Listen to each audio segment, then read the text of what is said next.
നിങ്ങൾ ചെയ്യുന്ന പരിപാടിയിൽ മാത്രമല്ല, അല്ലാതെയും പുറത്തും പലപ്പോഴും മറ്റുള്ളവരൊക്കെ പരിഹസിക്കുന്ന ഒരു സമീപനം നിങ്ങൾ എടുക്കുന്നതായി കാണുന്നു. അപ്പോൾ നിങ്ങളുടെ വിചാരം നിങ്ങൾ മറ്റുള്ളവർക്ക് പരിഹസിക്കാൻ പറ്റുന്ന ഒന്നും ഇല്ല എന്നുള്ള ഒരു ഓവർ കോൺഫിഡൻസോ അങ്ങനെ വല്ലതും ഉണ്ടോ? മറ്റുള്ളവരെ ഞാൻ പരിഹസിക്കുന്നു, അതെ, മറ്റുള്ളവരെ ഞാൻ പരിഹസിക്കുന്നു എന്ന് പറഞ്ഞു കഴിഞ്ഞാൽ ഞാൻ മനഃപൂർവ്വം അവരെ പരിഹസിക്കാൻ വേണ്ടിയിട്ട് ഇങ്ങനെ തയ്യാറെടുത്ത് വരാറൊന്നുമില്ല. ചിലപ്പോൾ പെട്ടെന്ന് പരിഹസിക്കപ്പെടേണ്ടതെന്ന് തോന്നുന്ന എന്തെങ്കിലും കാര്യങ്ങൾ കാണുമ്പോൾ പറഞ്ഞു പോവുകയാണ്. അതെനിക്ക് പറ്റുന്ന ഒരു കൺട്രോളില്ലായ്മ എന്ന് വേണമെങ്കിൽ പറയാം. പിന്നെ എന്നെ ആരും പരിഹസിക്കുന്നില്ല എന്ന് നിങ്ങൾക്കൊരു തോന്നലുണ്ട്. എന്നെ എല്ലാവരും പരിഹസിച്ചുകൊണ്ടിരിക്കുക. എൻ്റെ ഭാര്യയാണ് മെയിനായിട്ട് എന്നെ പരിഹസിക്കുന്നത്. പിന്നെ മക്കൾ രണ്ടുപേരും എന്നെ പരിഹസിച്ചുകൊണ്ടിരിക്കുക. രണ്ടാമത്തെ മകൻ ഈയിടെ പറഞ്ഞെന്നറിയോ, ഞാൻ വീട്ടിൽ ചെല്ലുന്നെന്ന് അറിഞ്ഞപ്പോൾ അവൻ്റെ ചേട്ടൻ്റെ അടുത്ത് പറയാണ്, ഒരാളിപ്പം വരും കുറേ ജോക്കുമായിട്ട് എന്നാണ് പറഞ്ഞത്.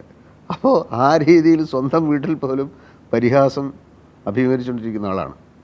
നിങ്ങൾ പരിഹസിക്കുന്ന ആളുകളെല്ലാം ചേർന്ന് നിങ്ങളെങ്ങ് പരിഹസിക്കുന്ന തുടങ്ങിയാൽ നിങ്ങളുടെ പ്രതികരണം എന്തായിരിക്കും? ഈ എല്ലാവരും കൂടി എന്ന് പറഞ്ഞാൽ എനിക്ക് മനസ്സിലായിരുന്നു, റഷ്യ അമേരിക്കയൊക്കെ ചേർന്നിട്ട്. മുൻ വർഷങ്ങളിലൊക്കെ നിങ്ങൾ ധാരാളം തിരക്കഥകൾ എഴുതാറുണ്ടായിരുന്നല്ലോ. ഒരു വർഷം എൻ്റെ ഓർമ്മ ശരിയാണെങ്കിൽ 9 തിരക്കഥയോളം നിങ്ങൾ എഴുതിയതായി ഞാൻ മനസ്സിലാക്കുന്നു. ഇപ്പോഴെന്താണ്, കഥയൊക്കെ തീർന്നോ? ഒരു തിരക്കഥ പോലും, ഒരു വർഷത്തിൽ ഒരു തിരക്കഥ പോലും എഴുതുന്നില്ലല്ലോ. എന്താ കാരണം? ഭാവന കഴിഞ്ഞോ? 9 തിരക്കഥയൊക്കെ എഴുതുന്ന കാലഘട്ടത്തിൽ എനിക്ക് തിരക്കഥയെ പറ്റിയിട്ട് ഒന്നും അറിഞ്ഞുകൂടായിരുന്നു. അറിഞ്ഞുകൂടാത്തൊക്കെ എന്ത് ചെയ്യാമെന്നല്ലേ. അപ്പോൾ കുറേ കാര്യങ്ങൾ പിന്നീട് ഇതിനെ പറ്റിയിട്ടൊക്കെ ഇത് ഗൗരവമായിട്ട് എടുക്കേണ്ട കാര്യമാണെന്നൊക്കെ മനസ്സിലായതിനു ശേഷം പേടിയാവാൻ തുടങ്ങി. നമ്പൂതിരി പശുവിനെ തല്ല് പോയത് അറിയില്ലേ? അതായത് നമ്പൂതിരിക്ക് പശുവിന് തല്ല് കൊണ്ടു കഴിഞ്ഞാൽ എവിടെയൊക്കെ തല്ല് കൊണ്ടാലാണ് പശു ചത്തുപോകാമെന്നറിയാം. കാരണം നമ്പൂതിരിക്ക് ഇതുപോലെയുള്ള ജീവികളുടെയൊക്കെ മർമ്മസ്ഥാനങ്ങൾ നന്നായിട്ട് അറിയാം. അങ്ങനെ നോക്കിയപ്പം മിക്കവാറും സ്ഥലമൊക്കെ മർമ്മമാണ്. തല്ലാൻ വരുമ്പോൾ നമ്പൂതിരി തിരിച്ചു വന്നു. അതേപോലെയുള്ളൊരു സംഭവമാണ്. ഞാൻ കുറച്ച് കാര്യങ്ങളൊക്കെ ഇതിനെപ്പറ്റി മനസ്സിലാക്കി തുടങ്ങിയപ്പോൾ ഇത് അധികം എഴുതുന്നത് ആരോഗ്യത്തിനും എല്ലാ നാട്ടുകാർക്കും മോശമാണ് എന്ന് മനസ്സിലായപ്പോഴല്ലേ നിർത്തിയത്. ഇനിയിപ്പം വളരെ ആലോചിച്ചിട്ട് ചെയ്താലും പല കുഴപ്പങ്ങളുണ്ട്. ഒരാലോചനയുടെ കഥ കേട്ടിട്ടുണ്ടോ? ഒരു ഹാജിയാർ ഒരു പശു ഉണ്ടായിരുന്നു. ആ പശുവിൻ്റെ ഇങ്ങനെ വളഞ്ഞ കൊമ്പ. ഹാജിയാർ എപ്പോഴും ഇങ്ങനെ പശുവിനെ മേയിച്ചുകൊണ്ടിരിക്കുമ്പോൾ ആലോചിക്കും, ഈ വളവിൻ്റെ ഇടയിൽ കൂടെ ഒന്ന് തലയിട്ട് നോക്കിയാലോ എന്ന് ഒരാഗ്രഹം.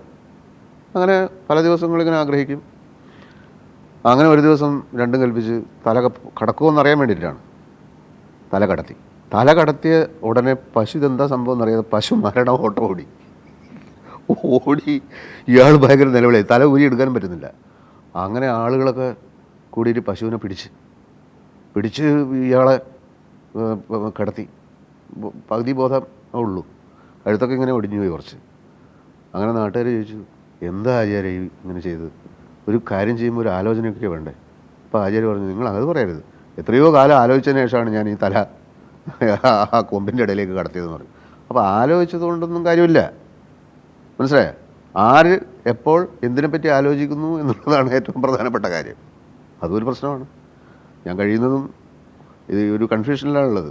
തിരക്കഥ വളരെ നേരം ആലോചിച്ചിട്ട് വേണ്ടെന്ന് വെക്കണോ, വളരെ നേരം ആലോചിച്ചിട്ട് എഴുതണോ? ആ കൺഫ്യൂഷൻ മാറുമ്പോൾ ഏതെങ്കിലും ഒരു കാര്യത്തിലേക്ക് ഞാൻ നീങ്ങും.